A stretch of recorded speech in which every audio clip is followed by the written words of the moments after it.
Carrie Maxon received an email informing her she had inherited a Tuscan estate and an apartment in Milan. Here she is at her place in Petroio, Italy. Alfredo D'Amato. For The Washington Post, artist Carrie Maxon was living in Brooklyn in 2015 when she received an email informing her that she had been named sole heir in a will in Italy. It was not a scam. Maxon recognized the name of the executor who sent the message, and of the architect whose farm she had lived on after college.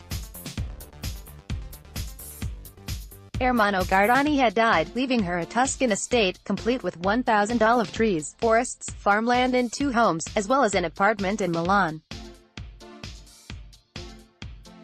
"I was so stunned," said Maxon, 40.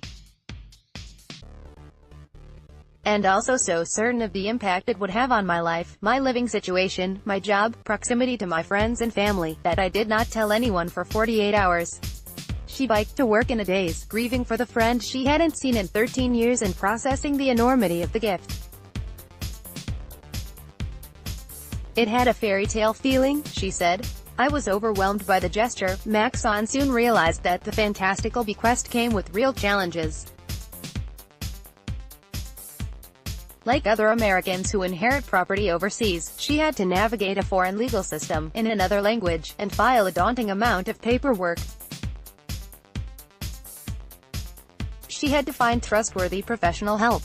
There were expenses to be paid, accounts to be transferred, olives to be harvested.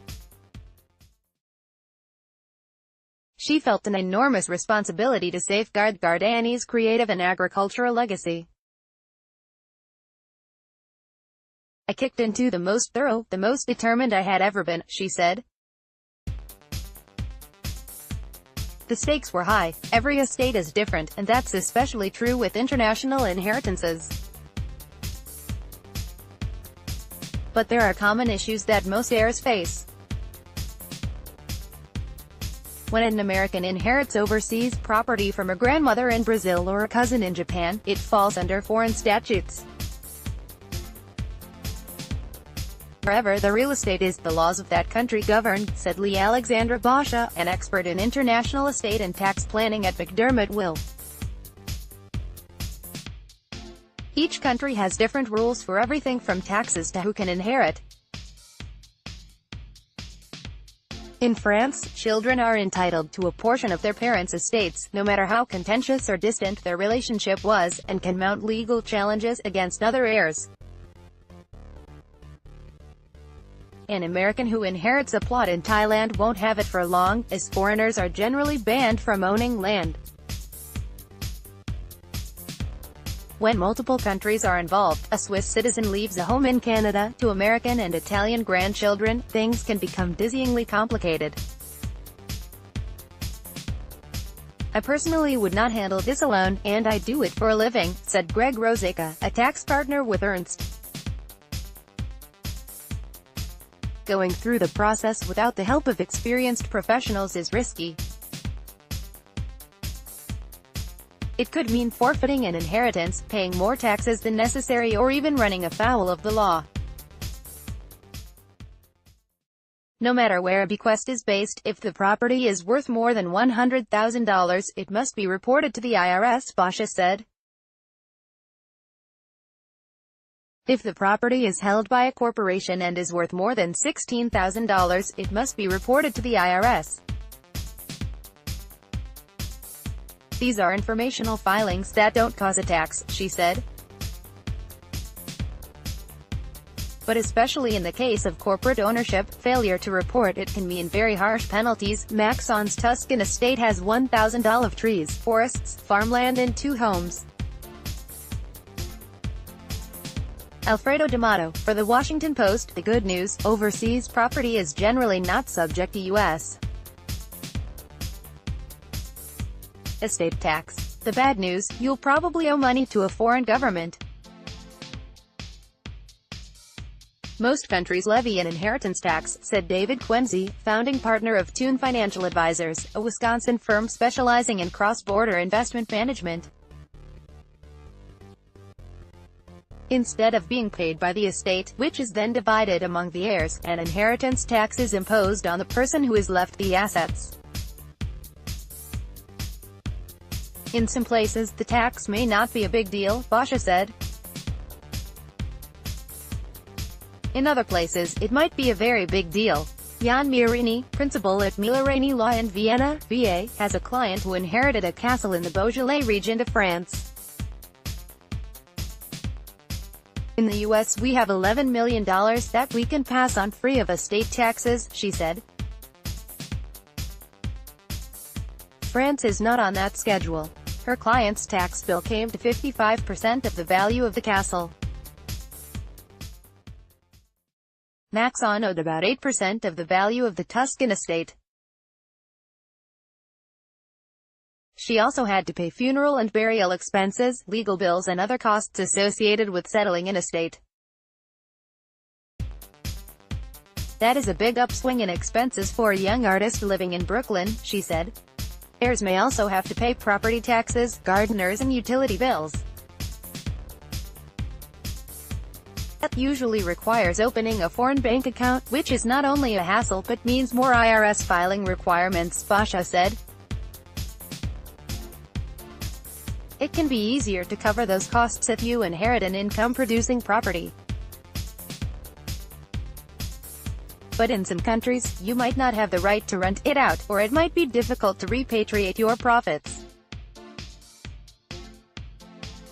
Maxon's property had operated as an agriturismo, or a farm that hosts paying guests. She rents a small stone cottage out on Airbnb, and has received 5-star reviews. She'd like to do more, such as establish an artist-in-residence program and offer cooking classes, but is constrained by her status in Italy. Ownership of the estate doesn't confer the right, citizenship or even residency. Maxon's applications for self-employed residency and elective residency were turned down for lack of liquid assets. She's hoping her third application is accepted. I can't legally have a business here because I'm not a resident, she said. She's not permitted to register a car. She's able to sell a small amount of the olive oil the property produces through a tenant. We need to make the property financially viable for upkeep, she said. To keep the trees strong, we need activity. U.S. citizens are required to report overseas earnings to the IRS and to pay any applicable taxes. They may also face a bill abroad. If you're very careful in planning these things, you can generally avoid double taxation, Quenzi said, by receiving credits for foreign taxes paid. If you don't, you can end up paying tax in one country and then in the other. Should you eventually decide to sell that beach condo or chalet, those gains will be subject to taxes, too. And if that property is located in India, China or Japan, it may be very difficult to take the proceeds home, Basha said. They're among the countries with exchange controls, limits on buying and selling currency, or similar restrictions. In this case, it's seller beware. It can take months, even years, for overseas inheritances to be sorted out.